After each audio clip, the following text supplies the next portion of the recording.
सबसे अच्छे लोग वो हैं जो दूसरों की जरूरत को अपनी जरूरत पर मुकद्दम रखें। मोमिन हो या काफिर, किसी की दिल आजारी ना करो, क्योंकि कुफ्र के बाद यही सबसे बड़ा गुनाह है। एहसान हर जगह बेहतर है, लेकिन हमसाये के साथ बेहतरीन है।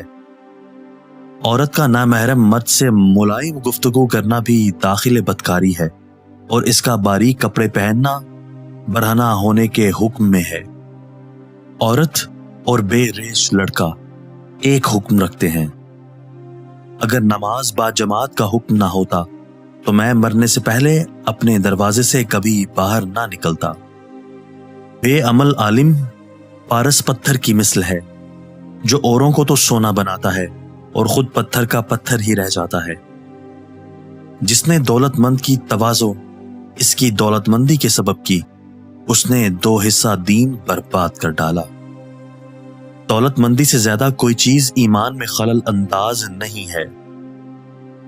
दुनिया की मुसीबतें बज़ाहिर जख्म की तरह तकलीफ दे है, मगर दर हकीकत तरक्कियों का मौजब हैं।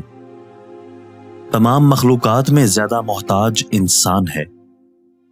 जिस गुनाह के बाद नदामत ना हो, अंदेशा है कि तुझे वो इस्लाम से बाहर ना कर दे। नाराज होने के ख्याल से हक बात दोस्त को ना बताना हक दोस्ती नहीं। जिस शख्स के पास बीवी, घर, नौकर और सवारी हो, वो बादशाह है। जो जरूरत गुनाह पर मजबूर करे, शरान मरदूद है। जिंदगी की फुर्सत बहुत कम है, और हमेशा का अजाब या राहत इसी पर मुरतब है। दुनिया में आराम का ख्वाह बेवकूफ और अक्ल से दूर है।